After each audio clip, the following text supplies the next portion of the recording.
economic giant, an emerging global power. These are some of the ways in which the India of the 21st century is often described. But this characterization often eluded India for much of its independent history, as population, the size of the country, the size of its military, and its regional influence alone could not secure these descriptions. India had far too much ground to cover economically, and until a certain threshold of economic growth was achieved over time, and a large section of its population made to reap the benefits of a post-middling growth regime, the country would remain a limited player. If India has managed to establish itself on the global high table today, much of it has to do with the decisions taken 30 years ago. On the 24th of July, when the government of the day, a coalition led by P.V. Narasimha Rao, took some path-breaking decisions.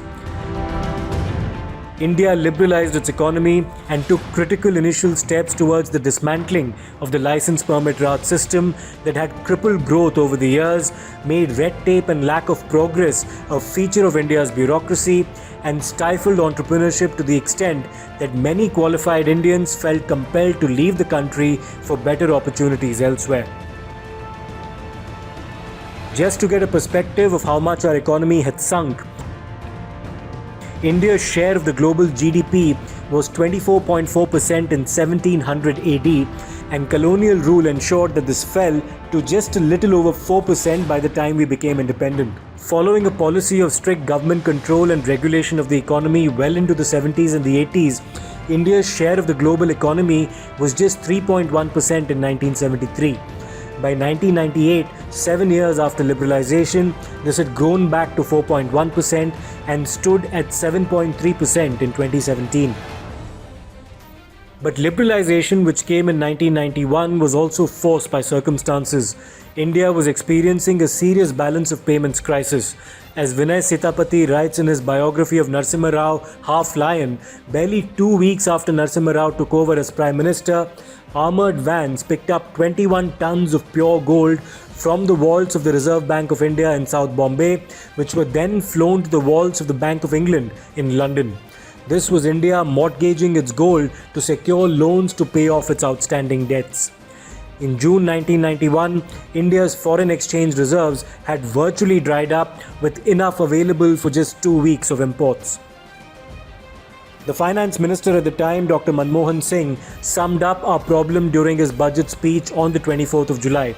He said, "We have been at the edge of a precipice since December 1990 and more so since April 1991. The foreign exchange crisis constitutes a serious threat to the sustainability of growth processes and orderly implementation of our development programs."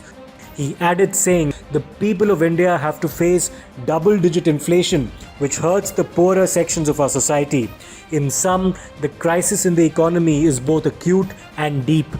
We have not experienced anything similar in the history of independent India." It's not as if the idea of liberalizing the economy was not mooted before. It had been discussed in government and planning commission circles, but eventually it took a crisis to put plans, many that had been gathering dust, into action. Well before the 91, of course the immediate trigger was the 1991 crisis, but that was provided an opportunity. But for the previous 4 to 5 years, we had been thinking about reforms, writing about it. For instance, a number of people had been brought into the planning commission from outside, number of economists, including myself. And I myself wrote about 6 papers on economic reforms between 1987 and 1991. So there was all this thinking which had started, and not just the papers, but also some specific things like just measuring the real exchange rate, to even start thinking of exchange rate, reform. So I did a paper for the Commerce Secretary at that time, Monte Ahluwalia,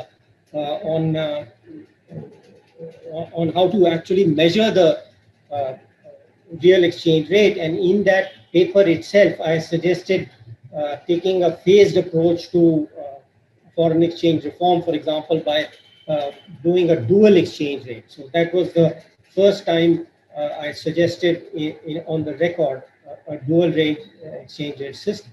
Now, what happened was, of course, so all these, and other people, for example, the other people who had been brought into the planning commission, some in urban industry, etc., were also writing notes and so on. So the 91 BOP crisis, in a way, provided the opportunity, because the political opportunity, I would say, with Narasimha Rao as the Prime Minister and Manmohan Singh as the Finance Minister. The interesting story I have about it, and I'm not claiming that I'm the only one, as I said, there were other people involved. I'm sure you will be speaking to them. But I met Dr. Manmohan Singh about a week or 10 days before he became finance minister. At that time, there was no clue. He asked me, I met him at a kind of party, and he asked me, well, Arvind, what do you think we should do? And it's funny, I told him, sir, I have given you so many notes, etc., over the last 5 to 10 years, but nothing happens. So I was kind of dismissive. But then I think the next day or a few days later, he became finance minister, and I quickly wrote up a note and sent it to him. Shortly before the budget was presented on the 24th of July 1991, as chronicled in Vinay Sitapathi's book Half Lion, the then Minister of State for Industries P.J. Kurian stood up to present a statement on industrial policy. The industrial policy itself included some radical changes.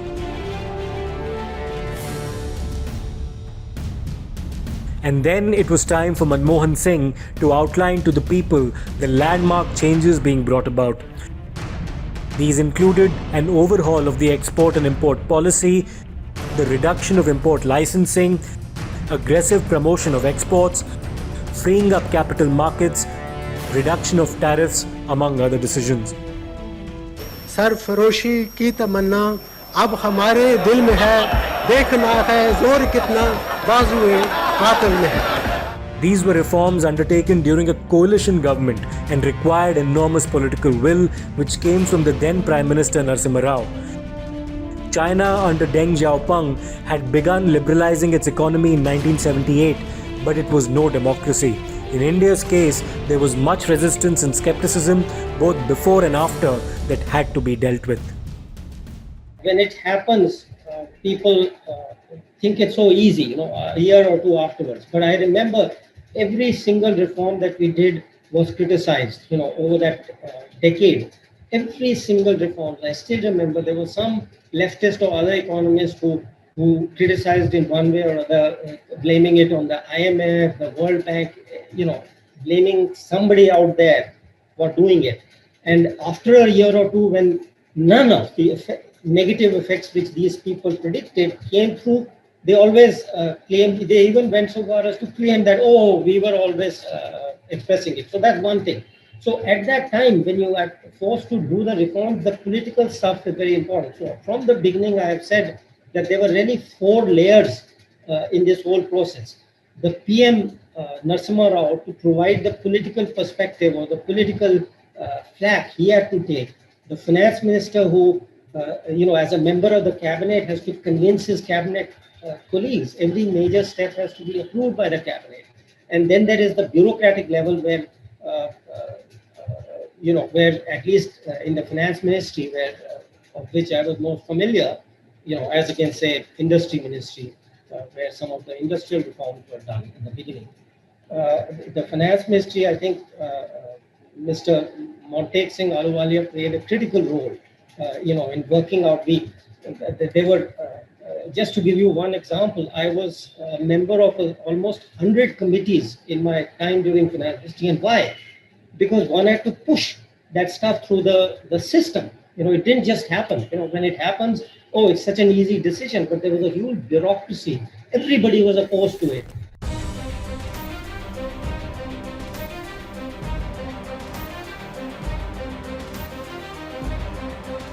Much has changed over the last 30 years. Greater purchasing power for Indians has meant greater consumption and higher growth levels.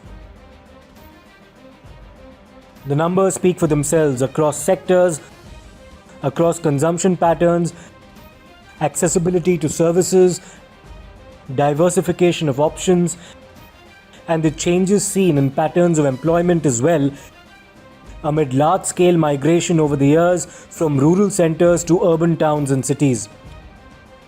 Other trends include an exponential rise in air passenger travel, multiple players in the e-commerce sector, digitization of payments amid massive penetration, both urban and rural, of the internet. But how much of the vestiges of the license permit Raj still remain? While there has been substantial growth, have we truly achieved what liberalisation ought to have achieved 3 decades hence? But let me just talk about how liberalization sort of took off and progressed, and that will sort of give you a sense of what remains to be done and the vestiges of the earlier regime that still exist today. Initially, what we did were the big sort of macro reforms. We brought down tariffs, we opened up the external accounts, we liberalized the banking system, the financial sector in general. So these were the sort of the typical macro type reforms. But what we didn't do effectively, we did a bit of it, was to sort of implement internal reforms. Although things like licensing, etc., went, but the kind of regulatory intervention that was there, both from central agencies as well as from state agencies, in say a manufacturing unit or any other production unit, those were sort of dismantled a little less aggressively, and I think a lot of it still remains. There have been efforts at sort of improving on in some of these areas, with an eye to get make doing business easier. But a lot of it remains. And then you have the sort of the chronic, problems like the power sector and so forth, which are, mired in, very, very sort of legacy issues, which makes things very difficult for both the power companies as well as for, consumers of power, be it in the household sector or in particularly the industrial sector, and that hampers competitiveness. So to cut a long story short, we sort of did the macros very well. On the micros, there remains a lot to be done, and these are really in the domain of pretty nitty-gritty internal reforms. The license Raj is gone, but the license Raj had many sort of tentacles that it had spread in the sort of macroeconomic in the economic system, and some of these tentacles are still there. Those have to be sort of kind of snipped off or uprooted. We used to say that most reforms are opportunistic. So the political leaders have to judge the time and place. So if you look at the public sector privatization, there has been much less resistance than it would have been 10, 15, 20 years ago, and was. I mean, we have been discussing this, I have, others have been discussing it for 20 years, but I guess the time was right. So this question of timing and phasing is very critical, and where a professional input is not enough. It has to be a political judgment. So a lot of it is political judgment about timing and phasing of reforms. People like us who have been talking about reforms can only give what needs to be done and some idea of what the next step should be, the priorities, so to say, first, second, third. But ultimately, it's a political judgment. And the second thing I would say is the general environment for reforms is way, way better, but there are still resistance groups. So the tougher reforms are ones where there is a large vested interest versus something which is a bit esoteric. Exchange rate is a little esoteric. The common people don't really know what it is, so you can do that more easily. I'm looking into the future. But where a lot of people are involved, for example, Farmers have a big lobby. Okay, so anything connected with farms, that has to be carefully timed and faced by the political leadership. Similarly, the labor reforms, because large vested interest is involved, these can be difficult. So where large interests are involved, uh, there has to be much more political judgment. But on technical matters, it's really convincing and overcoming the bureaucracy, which actually any determined and strong leader can do much more easily. The share of agriculture as part of the GDP has halved, but more than 30% of India's workforce is still employed in agriculture and related activities. How much of an impact has liberalisation had here, and are the 3 farm laws that were recently introduced but have met with strong resistance a solution? The finance minister had made that very famous speech while ushering the economic reforms in India. I think the entire focus was clearly on the industry.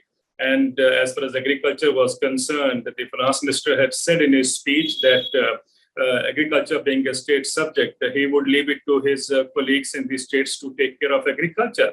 So it was clearly a sidestepping agriculture when the economic reforms were unleashed. And we now know that the crisis that India witnesses today, which is, of course, being expressed by the farmers also who are protesting around New Delhi, is the culmination of the neglect and apathy that agriculture has suffered in these last 30 years, specifically after the economic liberalization began. Why I'm saying this is, I think it could have been a great opportunity for our economic masters to think differently from what the global model was. Instead of just treating industry as a powerhouse of economic growth, the emphasis should have been on treating agriculture as the second powerhouse of economic growth. That if these same reforms have failed to deliver in America, let's not forget, in America, despite these reforms been in existence for several decades, the American farmers are faced with a terrible distress. The rate of suicide in rural America is 45% higher than urban America.